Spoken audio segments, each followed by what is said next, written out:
ஆறு அறிவு திரைப்படத்தோட இசை வெளியீட்டு விழா மற்றும் ட்ரெய்லர் வெளியீட்டு விழாவுக்கு வருகை தந்திருக்கிற அனைத்து பத்திரிகை மற்றும் ஊடக நண்பர்கள் எல்லாத்துக்கும் என்னுடைய பணிவான வணக்கம். மற்றும் வாழ்த்து வந்திருக்கும் மேடைக்கு முன்னால் இருக்கிற ஆடியோ கொஞ்சம் கேட்குதா கரெக்டாக? மேடைக்கு முன்னால் அமர்ந்திருக்கும் அனைத்து மரியாதைக்குரியவர்களுக்கும் என்னுடைய பணிவான வணக்கத்தை தெரிவிச்சுக்கிறேன். எப்போ பிறந்தோம் அப்படிங்கிறது எல்லாத்துக்குமே தெரியும். ஆனால் எதுக்கு பிறந்தோங்கிறது தான் நிறைய பேர் யோசிக்கிறது இல்லை. ஆனால் இந்த மேடையில் எதுக்கு பிறந்தோம் அப்படின்னு சொல்லி கரெக்டாக தெரிஞ்சவர் அவரை முன்னிலை வச்சுருக்காங்க நம்ம தொல் திருமாவளவன் அவர்கள். நம்ம வாழ்க்கை நமக்காக மட்டும் இல்லை, அடுத்தவங்களுக்காக வாழ்கிறதா உண்மையான வாழ்க்கை அப்படின்னு சொல்லி அவர் இருக்கார். அதே மாதிரி நான் நிறைய மீட்டிங்கில் போனால் கூட காமராஜர் அவர்களை பார்த்ததில்லை, பேசுறதுக்கான வாய்ப்பு இல்லை, அதுக்கு வயசும் அதுக்கான டைம் எல்லாம் இல்லாத. ஆனால் அவரை பற்றி நிறைய படிச்சிருக்கிறேன். அதான் நிறையா உதாரணம் காமிச்சு அவருடைய லைஃப் சமாச்சாரத்தை நிறையா சொல்லிகிட்டு இருப்பேன். ஸோ அவங்க பேத்தி வந்திருக்கிறது ரொம்ப சந்தோஷமாக இருக்கு. அடுத்தபடியாக தீபா அவர்கள், அவங்க காதலை பற்றி அவங்க பேசுகிறாங்க பாரு, எவ்வளோ தூரம் அது ஒரு உயிர் அது இதுன்னு சொல்லி என்னென்னவோ ரொம்ப உணர்ச்சி வசப்பட்டு பேசினாங்க. என் படங்களில் வந்து நிறையா அவங்க பார்த்து உதாரணமெல்லாம் சொல்லிக்கிட்டு இருந்தாங்க. எல்லோரும் நல்லா சிறப்பாக பேசினாங்க. எப்பவுமே ஏதாவது மீட்டிங்கில் வந்து பத்திரிகையாளர்கள் வந்து எப்பவும் தலைப்புச் செய்தியே எதாவது கிடைக்குமா அப்படின்னு சொல்லி என்ன சாதாரணமாக எல்லாம் பேசியிருக்காங்களே, ஏதாவது சுட சுட போடுறதுக்கு ஏதாவது கிடைக்குமா அப்படின்னு சொல்லி பார்த்துட்ருப்பாங்க. அதுக்கு ஜோ வந்து ஒரு லீடு எடுத்து கொடுத்துட்டாரு. அது அவருக்கு யார் எப்படி தகவல் சொன்னாங்கன்னு தெரியல. தலைவர் புரட்சி தலைவர் இறந்த உடனே அடுத்தது என்ன அப்படிங்கிறதுல வந்து அவர் தகவல் வந்து அது கரெக்டான தகவல் அல்ல.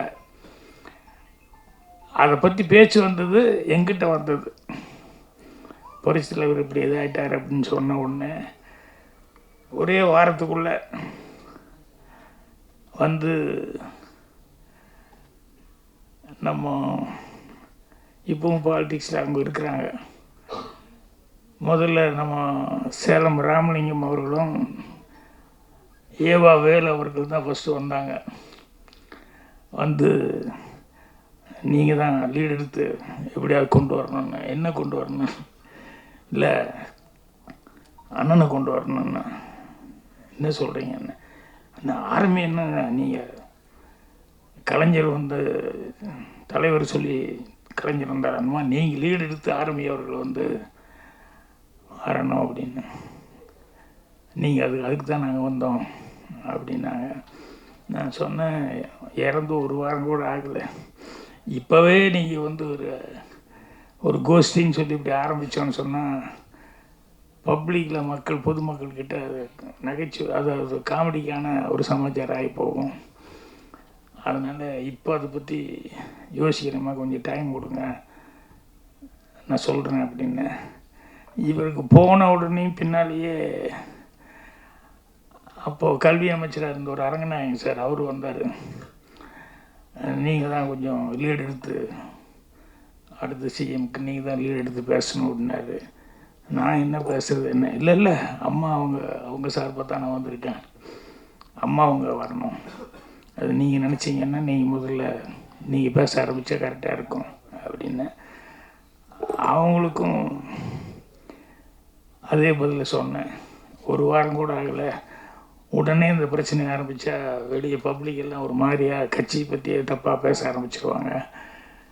இல்லை ஒரு நெருக்கத்தில் இருக்கிறோம், உடனடியாக முடிவு பண்ண வேண்டிய நெருக்கத்தில் இருக்கிறோம் அப்படின்னு சொல்லி. அதுக்கப்புறமா வந்து சாயங்காலம் ஒரு இம்மீடியட்டாக ஏதாவது ஒன்று முடிவு பண்ணணும் அப்படின்னு சொல்லி மறுபடியும் 2 பக்கம் ஆர்எம்பி சைடுக்காக இவர் வேலும் ராமலிங்கமும் கேட்டாங்க. அதே மாதிரி மீண்டும் அரங்கநாயகம் அவர்கள் வந்து ஜெயலலிதா அம்மாக்காக நீங்கள். அப்போ நான் ஒரே ஒரு வார்த்தை சொன்னேன், இது வந்து 2 கோர்ஸ் இருக்கிறது எனக்கு ரொம்ப நாளாகவே தெரியும். இப்போ அதுக்கான நேரம் இல்லை. அதில் என்னையும் கொண்டு வந்து உள்ளே சேர்த்தி என்னையும் ஒரு கோஷ்டி ஒருத்தனா சேர்த்திடாதீங்க. ஒன்று பண்ணுங்க, உடனடியாக ஒரு ஆளை வைக்கணும் அப்படின்னு சொன்னோம்னா, அவங்க ஜானகி அம்மா எம்ஜிஆர் மிஸ்ஸஸ் இருக்காங்க. இப்போ அவங்கள கொஞ்ச நாளைக்கு உட்கார வைங்க. அவங்கள உட்கார வைக்கிறாங்கன்னா யாருமே ஒன்றும் சொல்ல மாட்டாங்க, 2 பேருமே எதுவுமே பேச மாட்டாங்க. அர்ஜென்ட்டு அப்படின்னு சொன்னோம்னா அவங்கள உட்கார வச்சுட்டு அதுக்கப்புறம் பொதுக்குழு கூட்டுங்க. பொதுக்குழு கூப்பிட்டு ஜெயலலிதா வேணுமா அல்லது ஆர்எம்பி அவர்கள் வேணுமா அப்படின்னு சொல்லிட்டு ஒரு ஓட்டெடுப்பு நடத்துங்க. ஆர்எம்பின்னு சொன்னோம்னா அவங்க ஒத்துக்கிட்டு போகட்டும், ஜெயலலிதாமான்னு சொன்னோம்னா இவர் ஒத்துக்கிட்டு போகட்டும். இதுதான் கட்சிக்கு மரியாதையாக இருக்கும். தயவுசெய்து அதை செய்யுங்க. மறுபடியும் கோஷ்டி சண்டை அது இதுன்னு பண்ணிடாதீங்க அப்படின்னு சொல்லி ஜானகி அம்மா பேர் வந்து சொன்னோம்னா மரியாதையாக இருக்கும் அப்படின்னு சொல்லி, இதுதான் நான் சொன்னது, இதுதான் நடந்தது. அவர் என்ன, அவருக்கு யாரோ தப்பாக சொல்லிட்டாங்க நீங்கள் அப்படி இப்படின்னு சொல்லிட்டு, நம்ம அந்த ஐடியாலெல்லாம் அப்படி இல்லை. அதுக்கப்புறம் அப்படியே கொஞ்ச நாள் வந்து அவங்க இருந்தாங்க. அதுக்கப்புறம் எதுவும் ஆயிடுச்சு, அது எல்லாத்துக்கும் தெரிஞ்ச சமாச்சாரம்.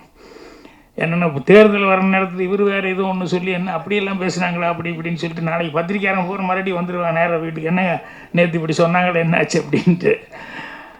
அதனால் அதை தெளிவுபடுத்தணுங்கிறதுக்காக தான் நான் அதை சொல்கிறேன். ஒரு ஒரு கூட்டம் நடந்தது, ஒருத்தர் சொற்பொழிவு பண்ணிகிட்டு இருந்தார்.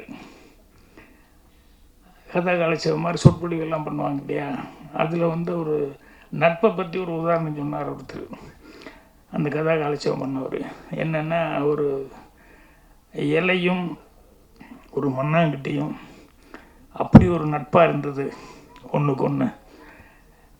திடீர்னு ஏதாவது பெரிய காற்றடிச்சா இலை பறந்து போகாமல் மண்ணாங்கட்டி அது மேலே இலை மேலே உட்காந்து அதை காப்பாற்றிடும். திடீர்னு பெரிய மழை வந்துடுச்சு அப்படின்னா மண்ணாங்கட்டி கரைஞ்சி போகாமல் இருக்கிறதுக்கு இலை வந்து மண்ணாங்கட்டி மேலே உட்காந்து அதை காப்பாற்றிடும். அந்தளவுக்கு 2 பேர் ஃப்ரெண்ட்ஷிப்பாக இருந்தாங்க அப்படின்னாங்க. ஒரு 6 வயசுல 7 வயசுல ஒரு பையன் எழுந்திரிச்சான். 7-8 வயசு தான் இருக்கு அந்த பையன்.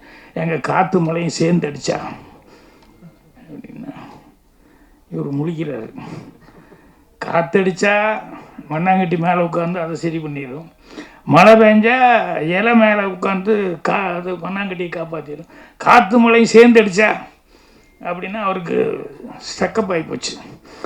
இது எதுக்கு சொல்ல வர்றேன்னா, 8 வயசில் கூட அந்த 6வது அறிவுங்கிறது சொல்கிறோம்ல, 6 அறிவுன்னு, அது எல்லாத்துக்கும் வேலை செய்கிறது இல்லை. அந்த சின்ன பையனுக்கு 6 வயசுலேயே வந்து அவ்வளோ அழகாக வேலை செஞ்சது. அந்த மாதிரி நிறைய விஷயங்கள் இந்த 6 அறிவு அப்படிங்கிறதுல வந்து. அதே மாதிரி இன்னொரு இது தான், அவன் ஒரு 12, 13 வயசு 14 வயசு பையன். அவன் வந்து ஒரு கடையில் அன்றைக்கி தான் வேலைக்கு போய் சேர்ந்தான். அது கொஞ்சம் கண்ணாடி பொருள்லாம் இருக்கிற மாதிரி, விலை உயர்ந்த பொருள்லாம் இருக்கிற மாதிரி ஒரு கடை. அதில் வேலைக்கு சேர்ந்தப்போ பின்னால் பக்கம் போய் எல்லாம் தொடச்சி வீடா அப்படின்னு சொல்லி சொன்னார். அவன் இதை எடுத்து தொடச்சிக்கிட்டு இருந்தான். முன்னால் முதலாளி உட்காந்துருந்தார். டமான்னு ஒரு சத்தம், கடக் கடக் கடக்குன்னு எல்லாம் உடஞ்சி விழுந்த மாதிரி. முதலாளி அப்படியே ஷாக்காகி, டேய் அங்கே என்னத்தடா போட்டு உடச்சி தொலைச்ச அப்படின்னா அப்படியே சைலண்ட்டு. உன்னை தாண்டா கேட்குறேன், எதை போட்டு உடச்சி தொலைச்ச அப்படின்னா, முதலாளி என் எதிர்காலத்தையே உடச்சி தொலைச்சிட்டேன் முதலாளி அப்படின்னா. ஏன்னா அன்றைக்கி தான் வேலைக்கு சேர்ந்துருக்கான். இது உளுந்து இவ்வளோ காஸ்ட்லியான பொருள் போயிடுச்சுன்னா நம்ம லைஃப் அவ்வளோதான், நீ இங்கே வேலைக்கு வைக்க போகிறாரு, உடனே அனுப்ப போகிறாரு அப்படின்னு சொல்லிட்டு அவன் எந்த பொம்மை உடஞ்சுன்னு சொல்ல எதிர்காலத்தை உடச்சி தொலைச்சிட்டேன் அப்படின்னு ரொம்ப ஃபீலிங்காக சொன்னான். அப்படியே வந்து பார்த்தாரு. அந்த வார்த்தைக்காக அவனை கட்டி அணைச்சிக்கிட்டு, இல்லைடா கை தவறுதல் எல்லாத்துக்கும் நடக்கிறது தான், நான் நீ இனிமேல் பொறுப்பாக வேலை பார்ப்பேன், நீ பாரு தொடச்சி வச்சுட்டு பாரு அப்படிங்கிறது. ஸோ 6 அறிவு அப்படிங்கிறத எல்லோரும் எல்லா நேரத்துலையும் பயன்படுத்தணுமா அப்படின்னு சொல்லி சொன்னோம்னா நிறைய பேர் பயன்படுத்துறது இல்லை. ஆனால் இந்த படத்துக்கு வந்து டைட்டில் வந்து 6 அறிவுன்னு வச்சுருக்காங்க. அவர் என்ன ஐடியாவில், விஜயன் அவர்கள் என்ன ஐடியாவில் விஜய் டைரக்டருக்கு வந்து வச்சுருக்காருன்னு எனக்கு தெரியல. ஆனால் படம் பார்க்கும்போது அதில் மெயினாக தான் இந்த கான்செப்ட் என்னங்கிறது தெரியுது. ஆணவ கொலை அப்படிங்கிறது, அதாவது முகத்தில் காரி துப்பினவனை வந்து புத்தர் மன்னிச்சு விட்டார். அதே நேரத்தில் வந்து துரோகம் பண்ணவனை வந்து நபிகள் நாயகம் பரவாயில்லப்பா அப்படின்னு சொல்லி அரவணைச்சிக்கிட்டாரு. கன்னத்தில் அரைஞ்சவனை வந்து அவனுக்கு இன்னொரு கன்னத்தை காமிக்கணும், இயேசுநாதர் கன்னத்தை காமிச்சார். மெஜாரிட்டி அந்த மூணையும் கும்பிட்றவன் தான் இருக்கான். ஆனால் இந்த மூணையும் கும்பிட்றவன் வெட்டு குத்தில் தான் எதுவுமே நடக்குன்னு அதுதான் நாடு பூரா கலவரம் மறந்துட்டுருக்கு. எதுக்கு இந்த மூணையும் கும்பிடணும்? அந்த 3 பேரும் என்ன சொன்னாங்க? மனித நேயம் என்ன, அகிம்சை என்ன, அன்பால் தான் எதுவுமே ஜெயிக்க முடியும் அப்படின்னு சொல்லி சொன்னாங்க. நீ எல்லாமே அதை கும்பிடுற, ஆனால் வந்து அது பிரகாரம் நடந்துக்கிறியான்னு சொன்னால் அது நடக்க மாட்டேங்கிறோம். ஸோ அதனால் திரும்ப திரும்ப திரும்ப திரும்ப டாக்டர் அம்பேத்கர் மாதிரி யாராவது பிறந்து அதை சொல்லிக்கிட்டே இருக்கணும். அடுத்தடுத்து காமராஜர் இருந்தார், அவர் சொல்லிக்கிட்டு இருந்தார், அம்பேத்கர் பிறந்தார் சொல்லிக்கிட்டு இருந்தார். எல்லோரும் மனித நேயத்தோடு இருக்கணும் அப்படின்னு சொல்லிட்டு. ஸோ அதனால் இது வந்து இந்த படமும் வந்து மீண்டும் அதை வலியுறுத்தும் நோக்கத்தில் தான் வந்து இது பண்ணிக்கான்னு நினைக்கிறேன். என்னுடைய நண்பர் அவர் கொடுங்குள ராஜேந்திரன், அவர் மூலமாக தான் அவர் வந்து நம்ம அம்பேத்கர் ஹீரோவை நடிச்சிருக்காரு. அவங்க அப்பாவுக்கு நல்ல பழக்கம், வேறு யாரையும் எனக்கு தெரியாது. ஆனால் வந்து நீங்கள் எனக்காக நீங்கள் போயிட்டு வரணும் அப்படின்னாரு. சரி நான் கண்டிப்பாக போகிறேன் அப்படின்னு. இந்த நேரத்தில் அம்பேத்கர் உனக்கு வந்து ஒரு சின்ன யோசனை என்னென்ன, நீ பேசும்போது நான் கவனிச்சு என்ன பேசுகிறேன்னு. அவர் உனக்கு பேர் வச்சதுக்கு தகுந்த மாதிரி நீ பேசணும், அது பழகணும், ட்ரெயின் ஆகணும், அது ரொம்ப முக்கியம். ஏன்னா உனக்கு யாரோட பேர் வச்சுருக்காங்க அப்படின்னு சொல்லும்போது நீ கரெக்டான காலேஜில் படிச்சிருக்க, நல்லாவும் படிச்சிருக்கிற. ஸோ இது அந்த மேடைங்கும் போது ஒரு சின்ன பயம், ஒரு சின்ன ஒரு சங்கோஜம் அதெல்லாம் ஆரம்பத்தில் இருக்கும். ஆனால் என் பேர் அம்பேத்கர், தொல் திருமாவளவன் வந்து வச்சுருக்காரு.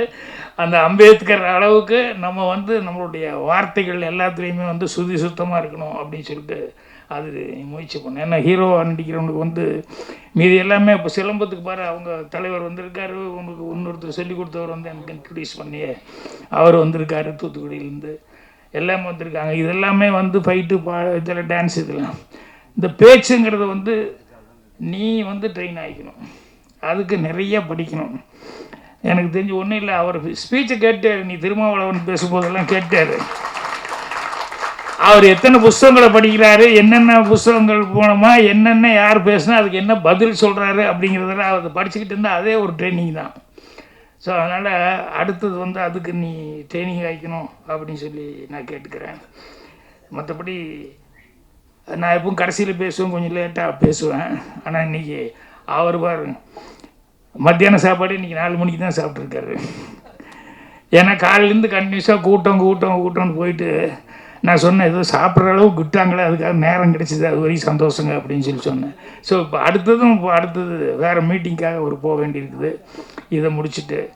அதனால் என்னுடைய இந்த படத்தில் கலைஞர்கள் எல்லாத்துக்குமே என்னுடைய மனமார்ந்த வாழ்த்துக்களை தெரிவிச்சுக்கிறேன்.